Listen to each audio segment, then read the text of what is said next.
Welcome to another Precision Flyer Repairs video.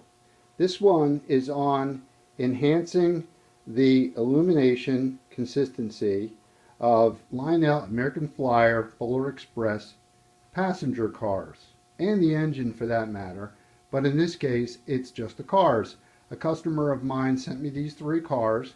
He wanted them improved so that when he runs them with his grandchildren after watching the movie, they'll be able to enjoy them better than they perform with the factory wiring. And after the holidays, he's going to send me the remaining cars of his set and the engine to have this enhancement work done on them as well. So I thought I'd take the opportunity while they're here, before they're soon shipped away, to give you a little description of what's involved. Now, what the problem is, the wire that Lionel used, while it's good wire for a static purpose without any continual movement involved, it is too thin and too stiff a wire for the purposes of attaching to something like a truck, which is going to pivot continuously and on a regular basis.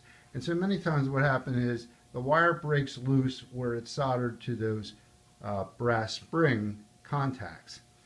And so my approach to this is to get rid of that wire and replace it with much more what's called super flex wire, so that it's up to the challenge. And what I do is I do remove the chassis from the body and really pretty much disassemble things from there, and explain why more as I get into that. But I thought I'd quickly tell you about how to remove the chassis from the shell. First of all, there are two screws here you can see, and they're sheet metal screws that hold this base plate onto the bottom. When you remove those two, you're going to be able to pull this base plate out. It has a tongue and a tab here to keep it secure. And by removing this base plate, you'll be able to change the light bulb. So you can just remove these two sheet metal screws. If you want to change the light bulb, pull this panel back. On the underside of this panel, it's important to notice that there is a recessed canal or channel, and that is to facilitate the lead wire going to the base of the light bulb.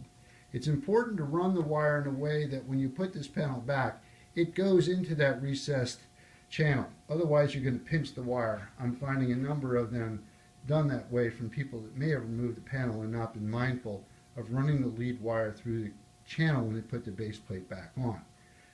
So you would remove those two to change the light bulb, and for that matter also to remove the frame. Then at the ends you'll find screws here that have washers already built into them. Let me see if I can position this. There you see the kind. Okay, so there's two of those on each end, and take note of the kind of screw they are. It's important. Those have the built-in washer, and they also are back here. There's two of them with the built-in washer. So now you have two kinds of screws. The kinds with the built-in washer, two on each end, that's a total of four, and the sheet metal short screw used to hold the base plate in.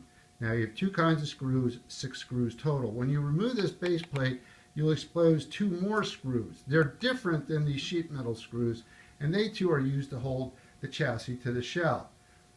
You'll have 2 screws from the base plate, 4 screws from the ends, and 2 screws underneath the base plate, for a total of 8 screws and 3 different types of screws. Be mindful of what they are and where they go. And then the chassis just pretty much lifts right out of the shell in every case. The way to repair these or upgrade these, I find it necessary to take these springs out. Be prepared for tiny screws and tiny guidance pins. Precision is required and applied in addressing this repair. When the springs are removed, then you can get rid of the old lead wire if it's still even attached, but even if it's not, you'll need to get rid of the remnants of the wire, the old solder, and especially the glue. Lionel, I think, in recognizing the wire they used was very stiff, decided to apply glue where the wire was soldered in hopes that that might give it resilience, but really just makes a mess there for someone coming in to enhance the wiring. And then I run wire that superflex wire off the springs, back up about halfway to the original wire, and splice it into the original wire. Because the original wire for a static purpose is okay, but it's far too stiff for the purpose of being flexed, particularly at a fixed point on the springs. The bulbs inside these have been many times, and more often than not, glued into their sockets by Lionel, and the glue goes over the original solder.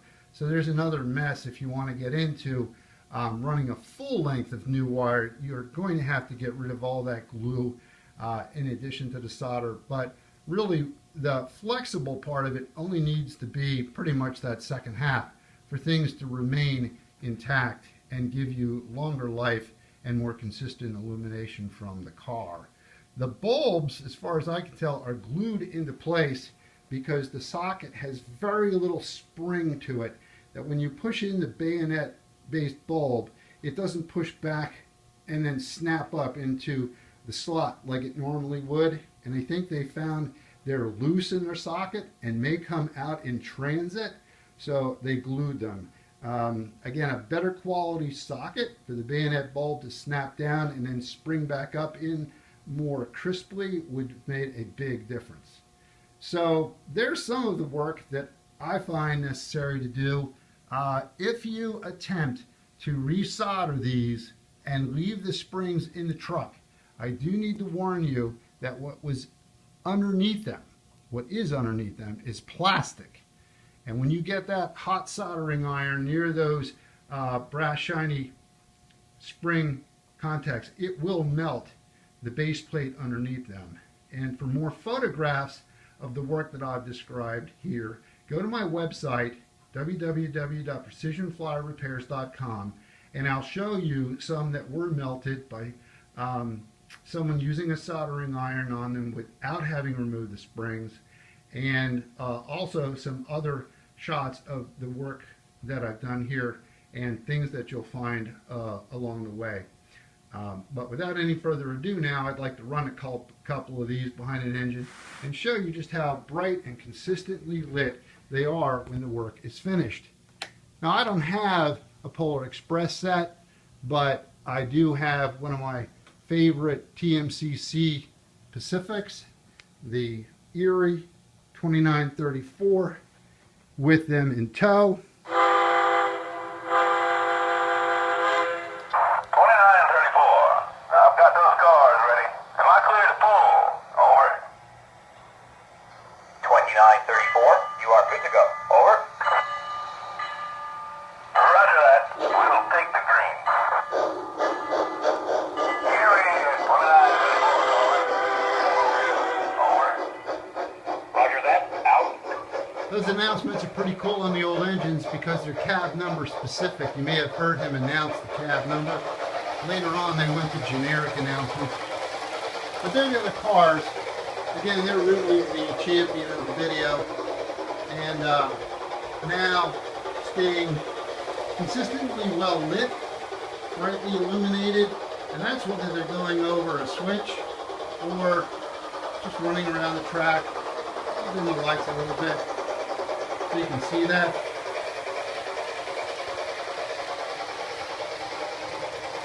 It really makes a big difference when you improve a wire going to them, the solder connection going to them. And you may have noticed also that I like to brighten them up and polish them, as well as the contacts on the axles that they touch while spinning. Now, of course, this does still mean that you need to keep your wheels clean. You need to keep your, there we go, rails clean, and do normal things that you would in any case to keep things running well. Even with this wiring enhancement, it's not going to pass electricity through dirt and grime or anything else like that on your wheels and rails. But I think you can see what a big difference it makes in terms of these cars, even when passing relatively slowly over switches. They continually stay lit nicely. So thanks again for joining me. I hope you found this video entertaining and informative. And until next time, I'd just like to say season's greetings, happy holidays, Merry Christmas, and best wishes for a terrific new year. Be well, have fun running your trains. Thank you.